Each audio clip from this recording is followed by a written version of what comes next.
예, 할렐루야. 오늘도 하나님의 은혜가 우리 모두에게 가득하시기를 축복합니다. 이제 이 35장의 바로 앞에 내용이 뭐냐면 34장은 보면 이제 야곱이 가나안 땅에 들어왔는데 가나안 땅에 들어와서 세겜이라 하는 곳에 머물게 됩니다. 가나안 땅에 들어와서 세겜에 머물게 되는데 이 세겜이라는 땅에서 이제 디나가 그 세겜 사람들을 사귀기 위해서 이렇게 동네를 둘러보다가 세겜의 족장에게 강간을 당하는 사건이 있었습니다. 그리고 나서 그 사건으로 말미암아 그 오빠들이 너무나 격분해서 그 세겜 사람들을 다 죽이고, 그리고 이제 가나안 백성들로부터 이제 낙인이 찍히는 그런 일이 이제 34장에서 있었던 것이죠. 그런 일이 있고 난 다음에 이제 야곱의 입장에서는 진퇴양난의 상황을 만나게 됩니다. 이제는 가나안 땅, 하나님께서 주신 약속의 땅이라고 해서 들어오기는 들어왔는데 그 주변 사람들이 세겜 사람들의 그 보복을 하려고 이렇게 일어날 수 있는 그런 상황이었던 것이죠. 이제는 그 땅에 머물 수 없는 너무나 위험스러운 처지에 처하게 되었습니다. 위태로운 상황에 처하게 되었습니다. 그래서 이제 쫓기는 신세가 된 것이죠. 그럴 때에 이제는 어떻게 할 바를 알지 못할 때에 하나님께서 야곱에게 주신 말씀이, 하나님이 야곱에게 이르시되 일어나 베델로 올라가서 거기 거주하며 내가 내 형 에서의 낯을 피하여 도망하던 때에 내게 나타났던 하나님께 거기서 제단을 쌓으라 하신지라. 어떤 사람은 이제 자기가 감당하지 못할 정도로 카드로 이렇게 술을 많이 먹다가 도저히 감당하지 못하니까 이제 자살해버린 사람이 있다고 합니다. 지금 이 시대에 많은 사람들이 부채 때문에 세상을 포기해버리는 것을 우리가 많이 봅니다. 생활이 너무 어려워서 돈을 빌려서 쓰기는 했는데 그것을 갚을 능력이 안 되니까 세상을 포기해버리고 아이들도 같이 이렇게 죽어버리는 이러는 일들을 우리는 보도를 통해서 심심치 않게 보게 됩니다.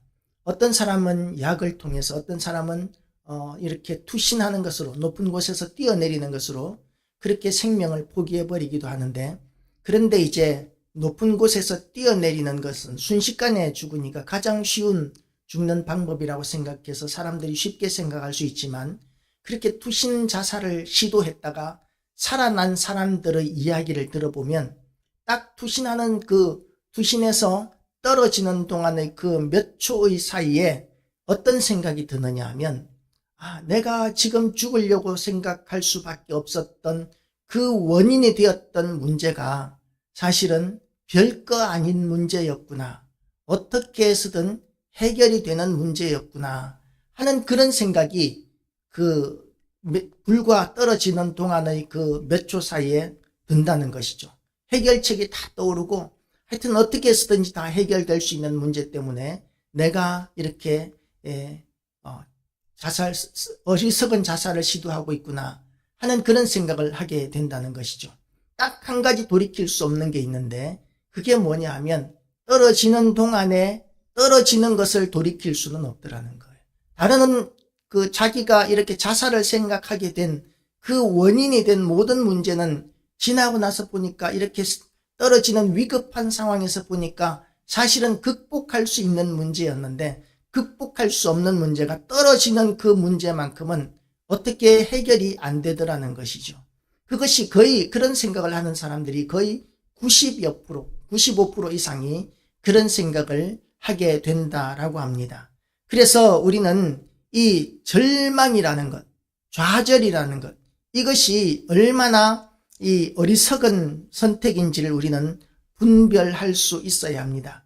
지금 이 어떤 사람은 술값, 외상값 때문에 자살하기도 하고 돈이 없어서 자살하기도 하지만, 그런데 이 야곱 같은 경우에는 살인 때문에 지금 도망다니는 신세가 된 거예요.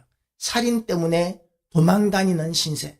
그것도 한두 사람을 죽인 것이 아니라 한 성읍의 남자들을 몽땅 다 죽였습니다. 자기 아들들이 몽땅 다 대량 학살을 하고 그곳에 있는 여자들을 이제 노예로, 종으로 이렇게 약탈한 그런 일을 저지른 거예요.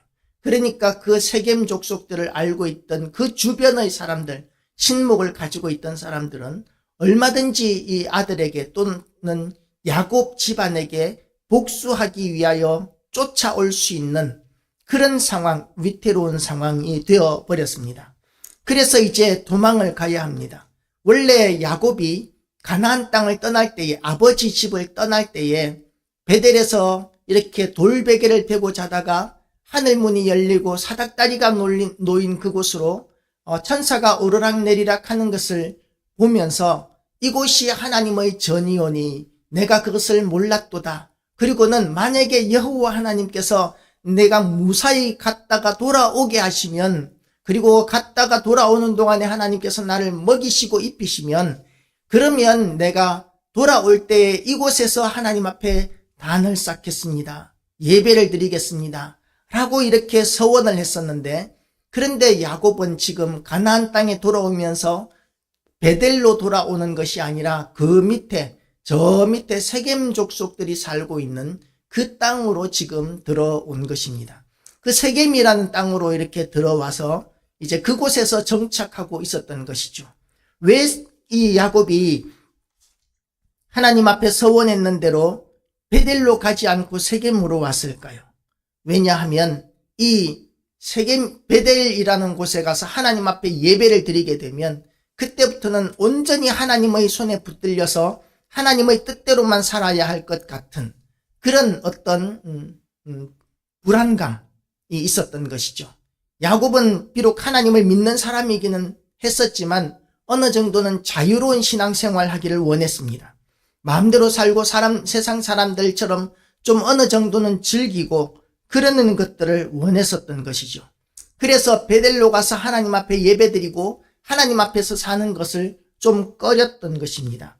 그런데 하나님께서는 야곱이 살기 위해서는 베델로 돌아가야 한다고 그렇게 말씀하고 계십니다. 1절 말씀을 보면 이렇게 1절을 다시 한번 읽겠습니다. 하나님이 야곱에게 이르시되 일어나 베델로 올라가서 거기 거주하며 내가 내 형 에서의 낫을 피하여 도망하던 때에 내게 나타났던 하나님께 거기서 제단을 쌓으라 하신지라.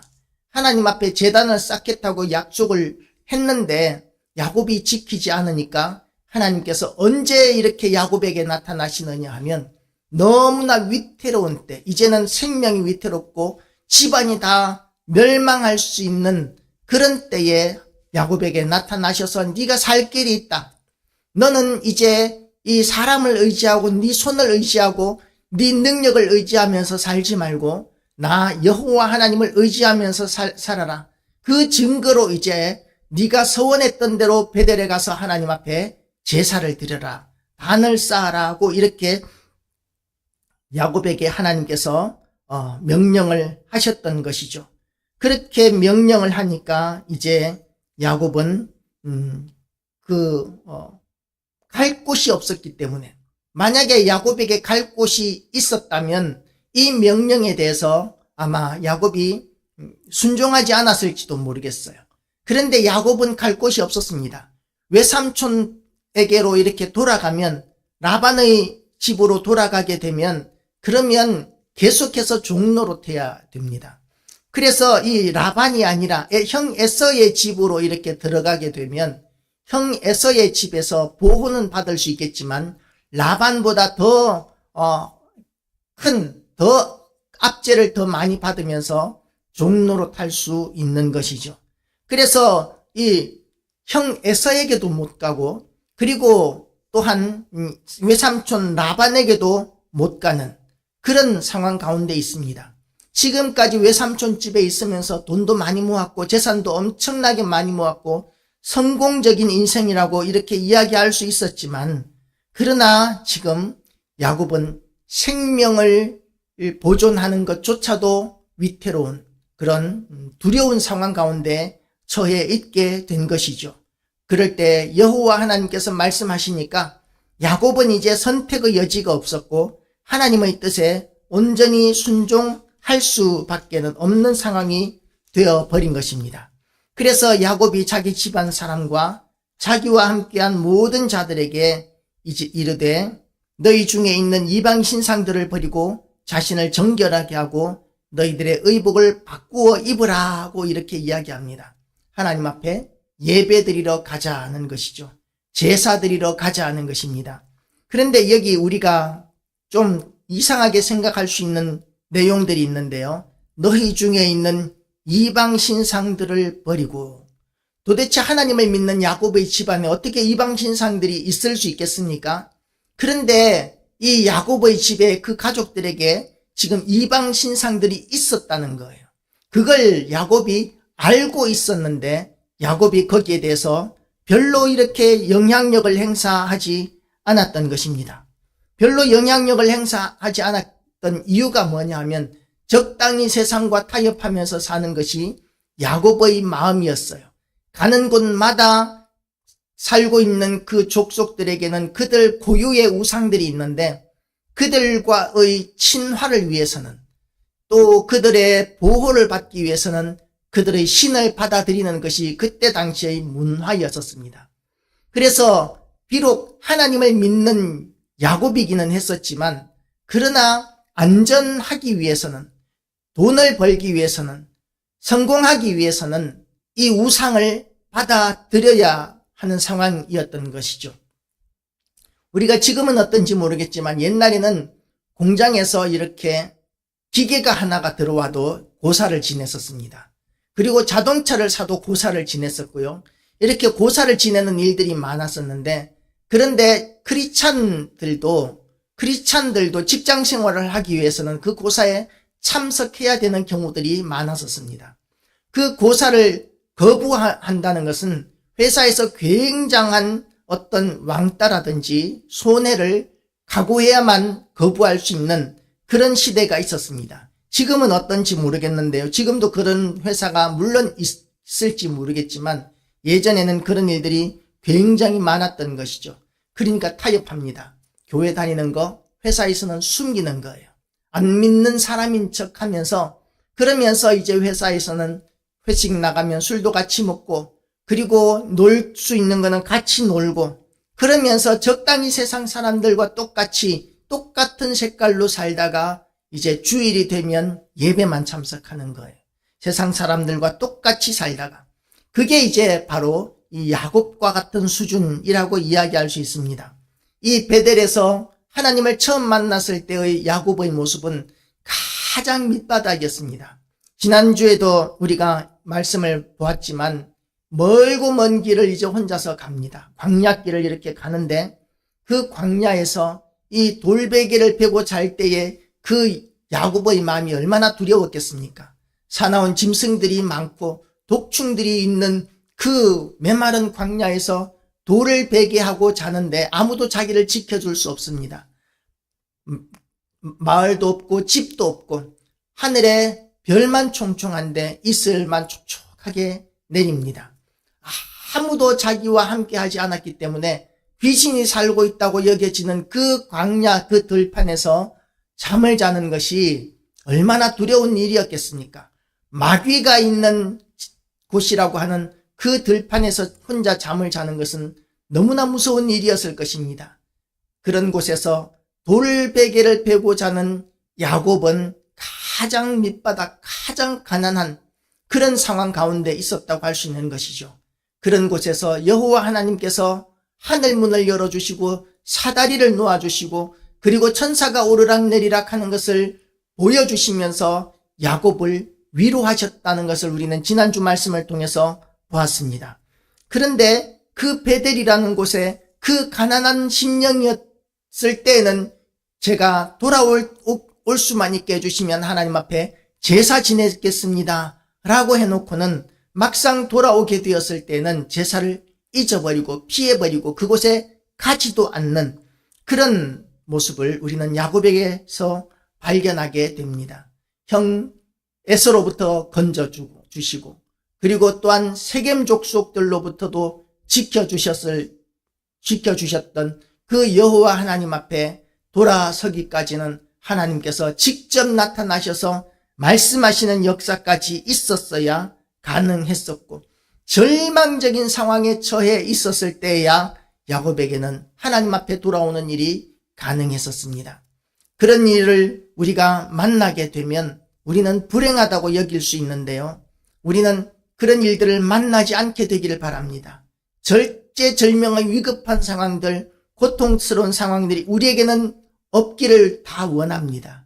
그런데 때로는 우리에게 그런 절망적인 상황, 그런 고통스러운 상황들이 오히려 우리에게 위로가 되고 우리를 인도하고 우리에게 복이 되는 그런 경우들이 너무나 많다는 것이죠.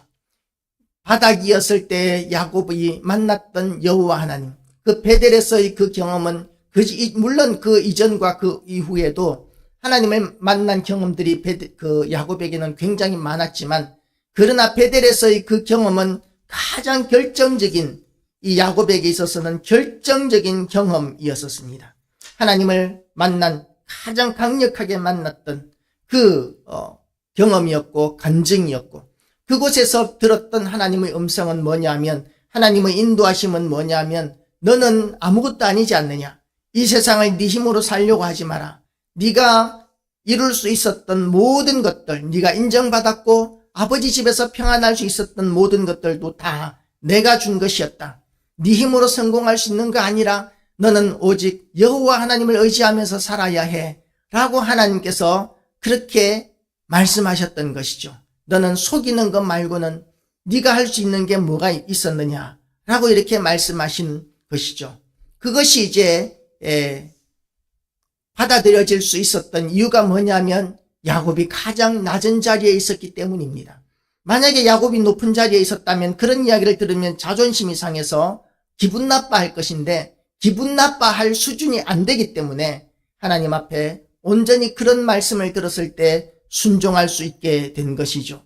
두 번째는 야곱이 그 하나님의 말씀을 듣고 아무 군소리 없이 순종하는 모습을 보게 됩니다. 야곱은 갈 곳이 없었습니다. 베델로 가라고 하시면 베델로 가는 것이 유리한지 불리한지 판단할 수 있는 그런 것도 없습니다. 아무런 확신이 없는 거예요. 베델로 가면 안전하기는 할까? 지금 나에게 이 하나님께서 말씀하셨지만 정말 하나님의 음성이 맞을까? 이런 여러 가지 의심들을 할 수 있었겠지만, 이 야곱은 더 이상 의지할 곳이 없었고 갈 곳이 없었기 때문에 하나님의 음성에 모든 것을 맡기고 모든 것을 걸고 있습니다. 그래서 계산하지 않는 거죠. 계산할 수 있는 상황이 아닌 것이죠. 이제 하나님께서 가라고 하시는 그 베델로 갑니다. 아무데도 갈 곳이 없었기 때문에. 그래서 가기는 가는데 지금까지는 야곱이 가족들에게 아무런 영적인 영향력을 행사하지 못했었어요. 왜냐하면 그 가족들이 우상을 가지고 있었다니까요. 그러니까 이제 야곱은 자식들, 머리 큰 자식들, 지 마음대로 살아가는 그 자식들을 그냥 방임하다시피 했었는데, 그런데 이제는 가장으로서의 리더십을 발휘하기 시작합니다. 가족들에게 이제는 우상을 버리라고, 가지고 있는 모든 우상을 버리고 귀고리도 버리라고 이렇게 이야기합니다. 귀고리가 왜 우상이냐면 아마 그때 당시에는 하나의 부적과 같은 의미로 귀고리를 했던 것 같습니다. 그리고 또한 이 라반의 집에서 나올 때에 그 아내가 그 도장, 우상을 가지고 나왔었는데, 그렇게 우상을 챙겨 나오기도 하는 그런 일들이 가족들에게는 있었던 것이죠. 믿음의 조상들 가운데서도 우리는 이렇게 실수하고 잘못하는 일들도 있다는 것을 우리는 야곱을 통해서도 보게 됩니다. 야곱이 베델로 가는 것은 어쩌면 더 위험한 일일 수 있습니다. 베델은 빈들이기 때문에 이 다른 족속들에게 추적을 받을 수 있고 추적 기습할 때에 꼼짝도 못하고 당할 수 있는, 자기를 보호할 수 있는 것이 아무것도 없는 곳이 베델입니다. 오직 여호와 하나님께서 지켜주신다는 그 말씀 하나 의지해서 지금 야곱이 베델로 가고 있는 것이죠. 야곱은 결정적인 순간에 계산하지 않습니다. 하나님께서 말씀하시니까 이 절박한 상황 가운데서 이제는 더 이상 계산할 수 있는 여지가 없습니다. 계산이 얼마나 빨랐으면 야곱은 사업에 수완이 많았고 돈을 많이 벌고 하는 것마다 다 잘했었는데, 이제는 자기의 그 장점이라고 할 수 있는 계산하는 능력, 판단하는 능력 다 내려놓고 그냥 순종하고 있습니다. 그리고 식구들에게 뭐라고 말씀하십니까? 2절 말씀에 보면 야곱이 이에 자기 집안 사람과 자기와 함께한 모든 자에게 이르되 너희 중에 있는 이방 신상들을 버리고 자신을 정결하게 하고 너희의 의복을 바꾸어 입으라. 그리고 34절 말씀을 보면 그들이 자기 손에 있는 모든 35장 4절이죠. 자기 손에 있는 모든 이방 신상들과 자기 귀에 있는 귀고리들을 야곱에게 주는지라. 야곱이 그것들을 세겜 근처 상수리 나무 아래에 묻고 라고 이렇게 이야기합니다. 지금으로 치면 이게 굉장한 재산이었을 거예요. 엄청난 재산이었을 것이고 지금도 만약에 이 야곱이 그때 묻어놓았던 귀골이나 이런 신상들을 발굴할 수 있다면 그 시대를 연구하는 고고학자들에게 엄청난 그런 보물과 같은 그런 유물이 될 것입니다. 그런데 그것을 묻었어요. 그 시대에도 상당한 재산적인 가치가 있었을 텐데 거기에 미련을 가지지 않고 하나님께서 하나님 앞에 나아가는데 예배드리기 전에 정결해지는 것, 정결해지기 위해서 모든 것을 다 묻어버리는 모습, 이것이 예배자의 모습입니다. 예배를 나올 때 우리는 준비하는 자세가 필요합니다. 깨끗한 의복을 입고 우리가 하나님 앞에 나아간다는 그런 두려운 마음과 경건한 마음들이 우리에게 있어야 하는 것이죠. 예배를 준비하는 마음이 우리에게는 있어야 합니다. 만약에 그렇지 못하다면 우리는 온전한 예배자가 될 수 없고 그렇게 예배를 준비한 사람들에 비해서는 은혜 받을 수가 없는 것이죠. 어떤 사람들은 이렇게 신앙생활을 한다고 하면서 교회에서는 신앙생활을 잘 하는데 집에 가보면 화토가 있고 그리고 또 이 부적이 여기저기 붙어 있고 또 어떤 경우에는 양주가 진열장에 쫙 진열되어 있고 이런 사람들은 좋은 신앙인이라고 볼 수 없는 것입니다. 야곱의 집이 지금 그런 형편에 있는 거예요. 그러니까 너무나 많은 우상들이 있었고 하나님이 싫어하는 것들이 야곱의 집에 가득 있었던 것입니다. 야곱은 그래서 하나님 앞에 예배드리러 가는 길에 이번 기회에 우리의 집을 정결하게 청소 한번 하자라고 이렇게 정결함의 기회로 삼는 그런 일이 이제 성경에서 오늘 본문에서 나타나고 있는 것이죠.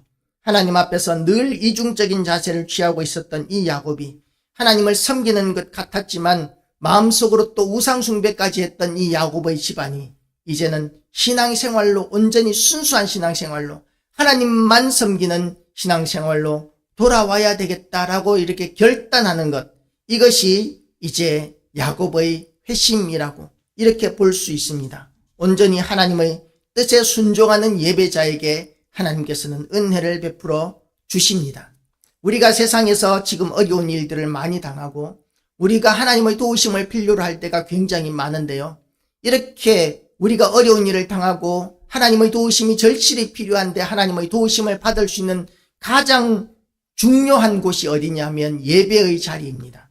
우리가 예배를 사모하고 예배를 준비하고 예배에 성공하게 되면 우리가 기도하는 것에 대해서 하나님께서 우리의 기도를 더 잘 들어주실 수밖에 없습니다.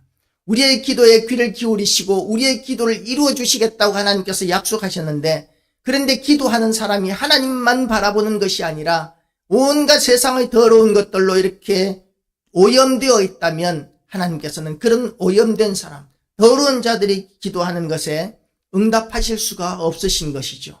그래서 우리가 하나님의 도우심이 절대적으로 필요한 세상을 살아가고 있는 이때에 하나님의 도우심을 받기 위해서 야곱의 집안이 회개했던 것처럼, 회개하고 우상들을 전부 다 이렇게 땅에 파묻고 버렸던 것처럼 우리도 또한 우리가 우리의 모든 하나님 앞에 부정했던 것들을 새롭게 하는 그런 결단들이 우리에게 필요하다는 것이죠.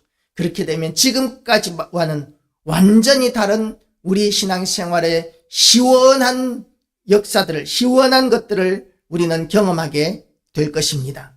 그러니까 이제 야곱이 도망가야 하는데 어떻게 되느냐 하면 5절 말씀을 보면 이렇게 기록되어 있습니다. 그들이 떠났으나 하나님이 그 사면 고을들로 크게 두려워하게 하셨으므로 야곱의 아들들을 추격하는 자가 없었더라. 야곱의 집을 그 주변 사람들이 두려워할 이유가 전혀 없습니다. 여호와 하나님을 빼고 나면 야곱의 집을 두려워할 이유가 하나도 없습니다.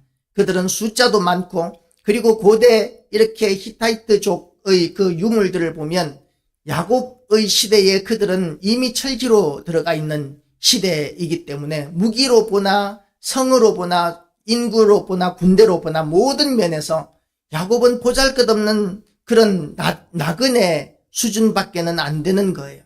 그렇기 때문에 그들이 그 주변 세겜 족속들과 가까이에 살면서 친하게 지내고 이 서로 혼인도 하면서 이렇게 살았던 사람들의 입장에서는 얼마든지 이 보복하기 위하여 쫓아올 수 있었는데 여호와께서 그 사면 고을들로 크게 두려워하게 하셨으므로 야곱의 아들들을 추격하는 자가 없었더라.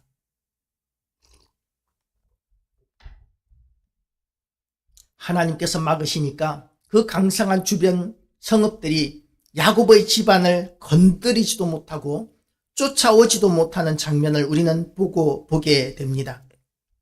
세 번째 베델에서 이제 야곱이 베델에서 하나님 앞에 제사 지낼 때에 하나님께서 야곱에게 약속하셨던 그 축복이 다시 회복되는 역사가 나타나게 됩니다. 10절 11절 말씀을 제가 읽겠습니다. 하나님이 그에게 이르시되 내 이름이 야곱이지만은 내 이름을 다시는 야곱이라 부르지 않겠고 이스라엘이 내 이름이 되리라 하시고 그가 그의 이름을 이스라엘이라 부르시고 하나님이 그에게 이르시되 나는 전능한 하나님이라 생육하며 번성하라. 한 백성과 백성들의 총회가 내게서 나오고 왕들이 내 허리에서 나오리라고 이렇게 말씀하십니다. 이 이스라엘이라는 이름을 야곱이 언제 받았느냐 하면 가나안 땅에 오는 와중에 형 에서를 만나기 전에 야복 강가에서 천사와 씨름하다가 얻었던 이름이 이스라엘이라는 이름이었습니다. 그런데 그 이스라엘이라는 이름을 야복 강가에서 얻기는 했는데 그런데 그 다음부터 이제 이스라엘이라는 이름이 사용되지 않아요. 계속해서 야곱이라고 이렇게 이름을 부릅니다. 성경에서는. 계속해서 이 35장 지나올 때까지만 해도 계속해서 야곱이라고 이렇게 이야기하는 거예요. 15절까지 가면서도 계속해서 야곱이라고 하지 하나님께서 주셨던 이스라엘이라는 이름을 사용하지 않았습니다. 그런데 오늘 본문 이 15절이 지나면서부터 시작해서는 이제는 야곱이라고 하지 않고 이스라엘이라는 이름이 본격적으로 사용됩니다. 이스라엘이라는 이름은 훨씬 이전에 이미 받았었지만 사용하지 못하는 이름이었었고 그리고 이제는 이스라엘이라는 이름을 이제부터는 16절부터는 이후로부터는 사용하게 되는 것이죠. 그래서 이 이스라엘이 이제는 진짜 제대로 된 이스라엘이라 칭함을 받는 그런 이스라엘이 되었습니다. 그리고 하나님께서 주신 축복이 무엇입니까? 야곱에게 주셨던 이스라엘의 축복이 뭐냐 하면 많은 자손을 주게 될 것이다. 그리고 이 땅을 차지하게 될 것이다. 그리고 왕들이 그때에서 나온다는 이야기가 무엇입니까? 주권, 그러니까 본격적인 나라가 너를 통해서 세워지게 될 것이다 라는 것을 지금 하나님께서 약속하고 계시는 것이고 그것은 엄청난 축복이 되는 것이죠. 하나님께서 야곱에게 주신 놀라운 축복이 될 수 있습니다. 야곱은 지금까지 다른 사람들에게 축복하지 않았습니다. 자기가 복받기에 바빴어요. 그런데 하나님께서는 야곱에게 축복의 통로가 되는 아브라함에게 주셨던 그 축복을 야곱에게 그대로 주셨기 때문에 이제는 야곱이 축복하는 사람들마다 복을 받고 야곱이 저주하는 사람들마다 저주를 받는 그런 역사가 나타나게 된 것이죠. 그 축복이 또 누구에게 흘러가게 되었느냐 하면 베드로에게 흘러가게 되었습니다. 내가 너에게 천국의 열쇠를 주노니 라고 이렇게 말씀하셨어요. 예수님이. 천국의 열쇠를 주시면서 하시는 말씀이 뭐냐면 네가 하늘에서 풀면 땅에서도 풀릴 것이요 하늘에서 매이면 땅에서도 매이리라. 무슨 말이냐면 네가 축복하면 네가 축복하는 대로 이루어질 것이고 저주하면 저주하는 대로 이루어지리라고 말씀하시는 것이죠. 그 베드로에게만 그런 축복을 주셨겠습니까? 베드로를 대표하는, 베드로를 통해서 우리 주님께서 주신 말씀은 뭐냐 하면 교회에게 주시는 축복이라는 것을 믿으시기 바랍니다. 교회와 성도들에게는 그런 특권과 능력이 있습니다. 그런 권세가 있습니다. 그래서 교회와 성도들이 축복하면 성도들이 축복을 받고 또한 온 세상이 복을 받을 수 있습니다. 하나님께서는 이 세상에 복을 주시는데 세상 모두를 사랑하시기 때문에 복을 주시는 것이 아니라 하나님의 사람들이 귀하기 때문에 의인 한 사람의 생명이 온 천하보다도 귀하다고 하셨는데 그 의인들이 누구냐면 예수 그리스도로 말미암아 구속 곧 죄사함을 받은 사람들이 다 의인이에요. 그래서 우리는 지극히 존귀한 사람들이고 하나님께서는 우리에게 복 주시기 위해서 온 세상에 비도 내리시고 해도 주시고 그렇게 우리에게 모든 좋은 것들을 주시는 것입니다. 그렇기 때문에 우리가 축복하면 우리가 축복하는 그 축복이 상대방에게 임하게 되고 그리고 저주하게 되면 저주하는 것이 임하게 되는 것을 믿으시기를 축복합니다.